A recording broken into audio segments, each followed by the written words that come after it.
തൃക്കാക്കരയിലെ NDA സ്ഥാനാർത്ഥി Akhil മാരാരുടെ page പൂട്ടാൻ നോക്കിയവർക്ക് പണി കിട്ടി. കോടതി കയറുമെന്ന് കണ്ടപ്പോൾ പരാതി പിൻവലിച്ചു.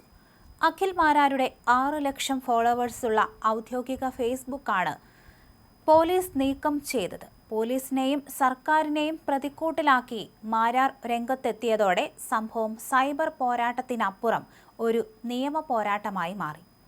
തന്റെ രാഷ്ട്രീയ മുന്നേറ്റത്തെ ഭയന്നവർ മെറ്റയ്ക്ക് വ്യാജ റിപ്പോർട്ടുകൾ നൽകി പേജ് റിമൂവ് ചെയ്യിപ്പിച്ചതാണെന്ന് അഖിൽ മാരാർ പറയുന്നു.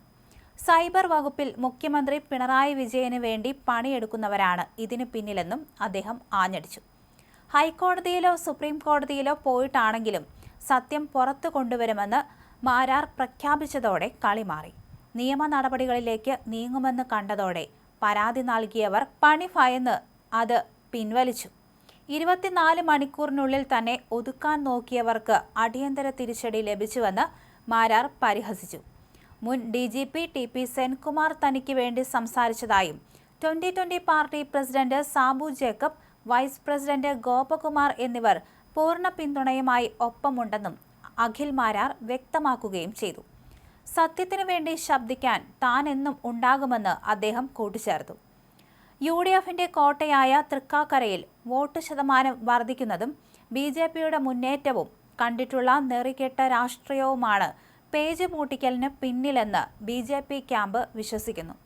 മുറിച്ചാൽ മുറി കൂടുകയേ ഉള്ളൂ എന്ന വെല്ലുവിളിയുമായി അഖിൽ മാരാർ 2.0 എന്ന പേരിൽ പുതിയ പേജുമായി സജീവമായി കഴിഞ്ഞു. അഖിൽ മാരാരുടെ പോസ്റ്റിന്റെ പൂർണ്ണരൂപം ഇങ്ങനെയായിരുന്നു: ഹൈക്കോടതിയിൽ പോയാൽ നടന്നില്ലെങ്കിൽ സുപ്രീം കോടതിയിൽ പോയിട്ടാണെങ്കിലും എന്ത് കാരണം കൊണ്ടാണ് എൻ്റെ പേജ് റിമൂവ് ചെയ്യിപ്പിച്ചതെന്ന് ഞാൻ കണ്ടെത്തിയേനെ. എനിക്കെതിരെ വ്യാജ റിപ്പോർട്ട് മെറ്റയ്ക്ക് കൊടുത്തു. പേജ് റിമൂവ് ചെയ്യിപ്പിച്ചവർ ആരായാലും മാന്യന്മാരാണ്. കോടതി കയറും എന്ന് കണ്ടപ്പോൾ കംപ്ലൈൻറ്റ് പിൻവലിച്ചിട്ടുണ്ട്. 24 മണിക്കൂറിനുള്ളിൽ പണിയാൻ നോക്കിയവൻ പനി പിടിച്ച് പരാതി പിൻവലിച്ചിട്ടുണ്ട്. എനിക്ക് വേണ്ടി സംസാരിച്ച പ്രിയപ്പെട്ട മുൻ DGP TP സെൻകുമാർ സാറിന് നന്ദി അറിയിക്കുന്നു. കൃത്യമായ കാര്യകാരണം നിരത്തി ഇടപെട്ട് എൻ്റെ വക്കീലിന് നന്ദി.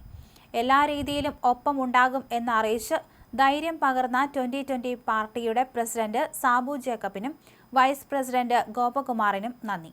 എല്ലാത്തിനും ഉപരി എന്നെ സ്നേഹിക്കുന്ന നിങ്ങൾക്കും വിമർശിക്കുന്ന പ്രിയപ്പെട്ടവർക്കും 1000 നന്ദി.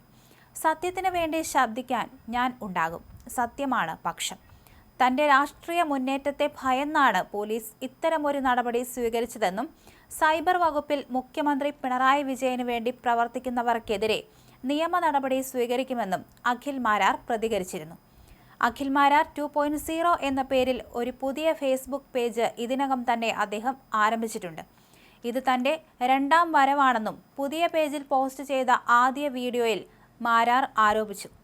നിയമവിരുദ്ധമായി താൻ ഒന്നും ചെയ്തിട്ടില്ലെന്നും ജനങ്ങളിൽ നിന്ന് തന്റെ ശബ്ദം തടയാനാണ് ശ്രമിക്കുന്നതെങ്കിൽ കൂടുതൽ ഉച്ചത്തിൽ സംസാരിക്കുമെന്നും അദ്ദേഹം പറഞ്ഞു. തൃക്കാക്കര UDFന്റെ കോട്ടയാണെന്നും ഭരണവിരുദ്ധ വികാരത്തിന്റെ പേരിൽ വോട്ട് ശതമാനം വർദ്ധിപ്പിക്കേണ്ട സാഹചര്യമില്ലെന്നും അഖിൽ മാരാർ ചൂണ്ടിക്കാണിച്ചു. കഴിഞ്ഞ തവണ ഉമാ തോമസിന് 25,000 ഭൂരിപക്ഷം ലഭിച്ചപ്പോൾ 68% പോളിംഗ് എന്നും BJPക്ക് 12,500 വോട്ടുകൾ ലഭിച്ചതായും അദ്ദേഹം തന്റെ വീഡിയോയിൽ ഓർമ്മിപ്പിച്ചു. 2016-ൽ 73% പോളിംഗ് രേഖപ്പെടുത്തിയിരുന്നു.